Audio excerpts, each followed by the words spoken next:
Madam Vice President, can we go ahead? My apologies, Representative Marcoleta. Her Excellency Just was a about very- to respond to the query before we recognize An you. inquiry Let's po. please yield the floor to the Vice President as she was about to make a response to that. Your Excellency, if you would like to respond po. Yes, I waive the privilege. Madam Chair, I thought we're going to accord institutional courtesy to the Office of the Vice President. Bakit po natin binabanatan? Bakit natin tatanungin? It's already settled that we'll just giving Mr. Chair, question. wala pong Opo. binabanatan But dito. does I not take preclude exception the other members to from- the use of the term binabanatan. Nagtatanong lang po tayo rito at lihitimo naman po ang mga tanong. Chair, may we Withdraw request the for a comment. suspension of Session the... suspended. Hearing suspended.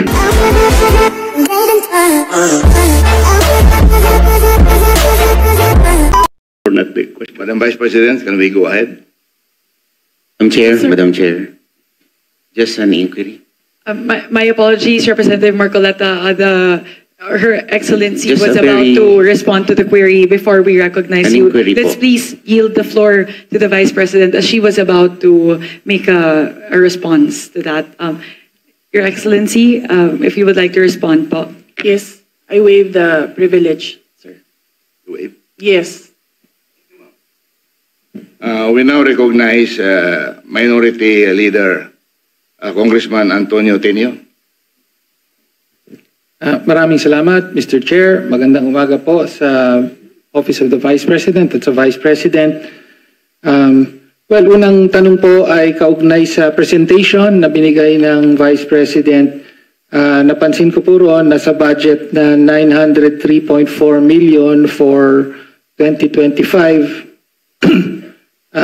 Bagaman hindi pa po tapos ang taon, ang obligation rate po ay 34.3% lamang at ang disbursement rate ay 66.8%. So nasa kalagitnaan po tayo ng taon, pero mukhang mababa po yung obligation rate. Ano po ang paliwanag dito?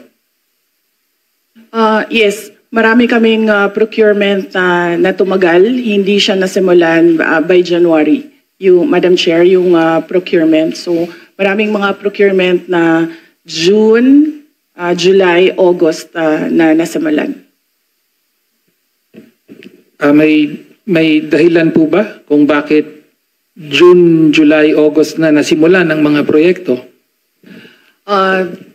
Madam Chair, dahil kailangan marami po mga attachments na nire-require para sa procurement and lahat po ng mga documents na yon ay hindi po siya nakukuha ng isa, dalawang araw lamang.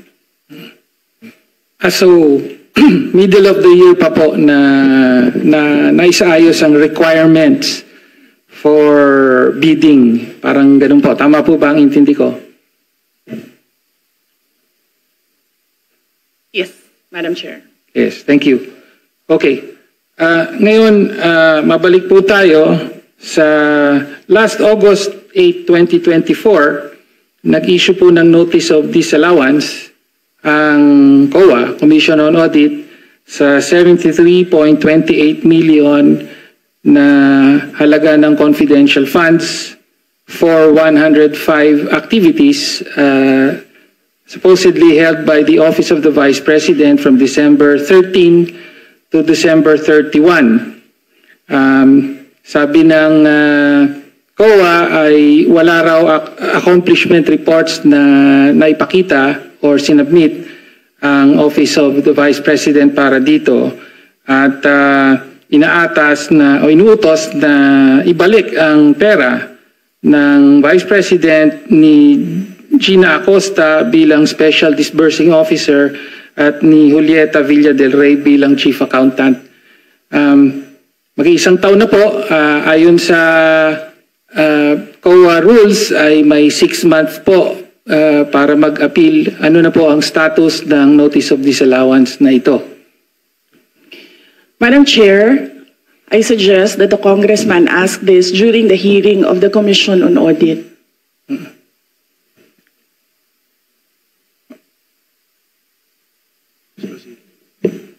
Madam Chair, I'm asking the question now from the Office of the Vice President.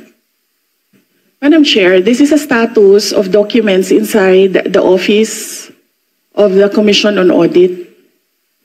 So it has to be the Commission on Audit who will answer what is happening to this notice of disallowance. Nagsubmit po ba ng appeal ang Office of the Vice President sa notice of disallowance? Kung yung Congressman Tinio, kung ang notice of disallowance was rectified by COA, wala na po yun. Pero kung yung notice of disallowance ay meron na silang final adjudication and then merong order yun na final yung notice of disallowance. So, for your information, I will check with COA and get the records and give it to you. Thank you. Thank you, Chair. Well, next question po ay kaugnay po sa notice of disallowance. Ang sabi po kasi ng COA, December 3, yung mga 105 activities na inilunsad dun sa mga disilaw na activities ay nangyari between December 13 to December 31. And yet, sa mga nakaraang hearing ay napag-alaman po na December 20 pa po na ilabas ang SARO at na-withdraw yung 125 million. Kaya nga sinasabing nagastos ito in 11 days from December 20 to December 31. So ang tanong lang po natin, ano po ang paliwanag doon sa nakapamahagi na kayo ng mga sinasabing reward money noong December 13 pa lamang samantalang hindi pa po lumalabas ang pera ng confidential funds. Pwede po bang may paliwanag yon? Madam Chair, this is the subject of an impeachment trial, and I would not like to discuss the defense for the impeachment trial. Representative Chair, Nino, wala please naman pong- proceed with the next question. Madam Chair, I would just like to note na wala pong impeachment trial sa kasalukuyan. Madam Chair, in fact, it is archived in the Senate. No? Okay, so next question na po. No? Lumabas din po sa nakaraang mga hearing sa House na nag-submit po ang Office of the Vice President ng 2,670 accomplishment reports at kasama po para po sa liquidation ng 500 million pesos worth of confidential funds under the Office of the Vice President.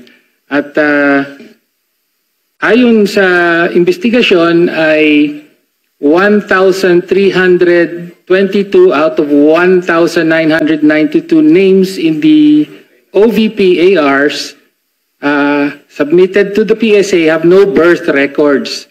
So kasama po dito yung mga pangalang Mary Grace Piatos, Fernando Tempura, meron pang shell joke, no? Kindly wind up your question. Again, pwede po bang mapaliwanag ng Vice Presidente kung bakit ganon ang sinabmit at bakit walang supporting documents ang mga accomplishment reports na ito?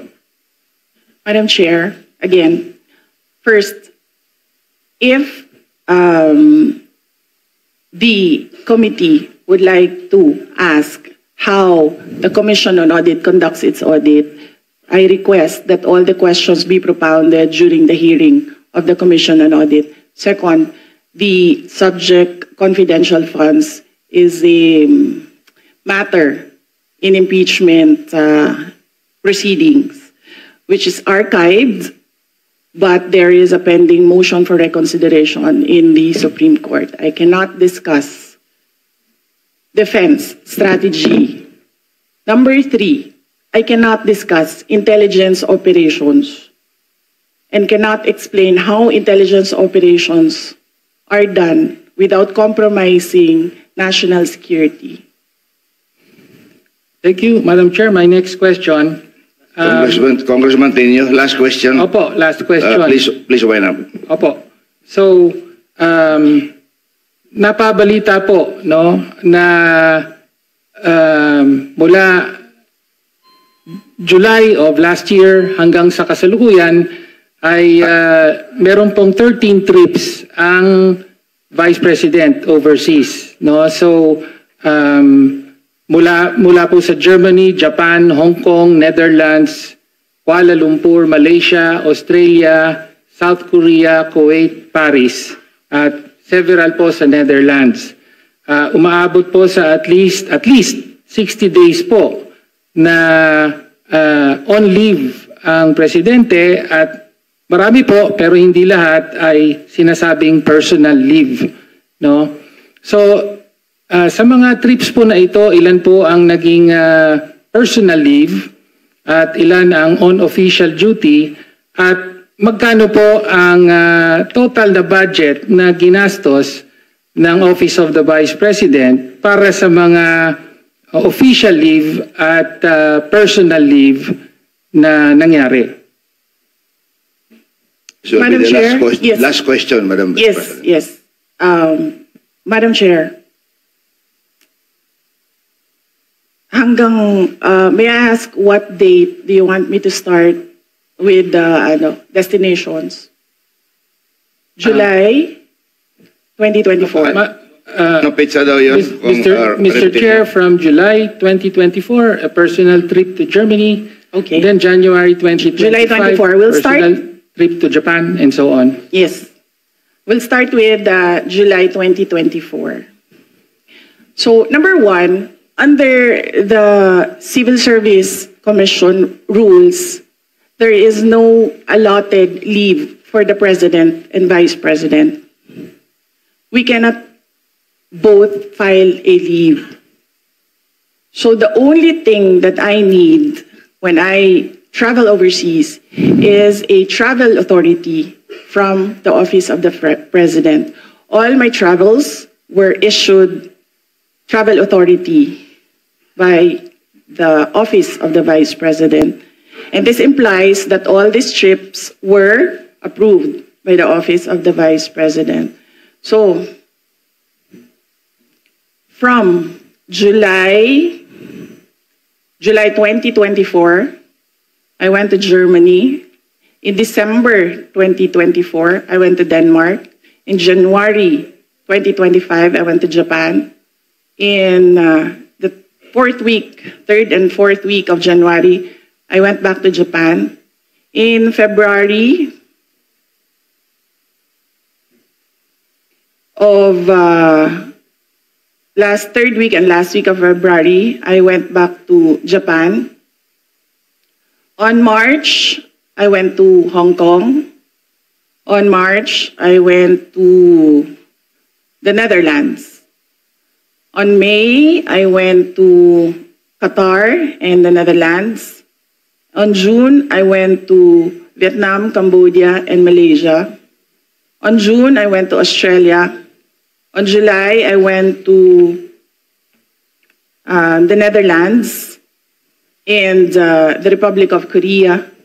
And very recently, from August to September, I went to Kuwait, the Netherlands, France, and Belgium. And number three, no public funds were used for all my travels. I did not charge representation. I did not charge tickets. I did not charge per dime for all my travels in the Office of the Vice President. So if you can see in the breakdown of the budget of travel for Office of the Vice President, you can see that there was a zero amount for the Vice President. Thank you, ma'am. Madam Chair, Parliamentary inquiry. Next Chair, one. just to follow up on the question. So, una po, salamat po sa Vice I'm President sorry, for Congressman Tenyo, detailing. that was your last question. I'm sorry. Follow up na lang po yung I'm sorry. personal po ba I'm ang lahat sorry. In the at interest of time, we have to proceed. magkano po ang ginastos ng opisina at staff? Kasi totoo po, wala daw ginastos ang Vice I'm Presidente. Parliamentary Magkano ang ginastos inquiry. I'm ng sorry. staff? I'm sorry. Thank you, Madam Chair. Parliamentary Yes. inquiry. Madam Chair, I thought we're going to accord institutional courtesy to the office of the Vice President.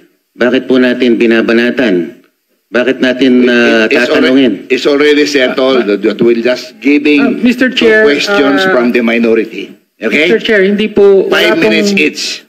Wala pong Opo. binabanatan But if dito. this does I not take preclude exception. the other members Sandali lang, from making a Congressman manifestation. Tenyo, sandali I lang. take exception to the use of the term binabanatan. Nagtatanong lang po tayo rito at lihitimo naman po ang mga tanong. Madam Chair. So maybe I ask the congressman. Mr. Chair, may we to withdraw request for the a comment. suspension of Session the... suspended. Hearing suspended. Motion.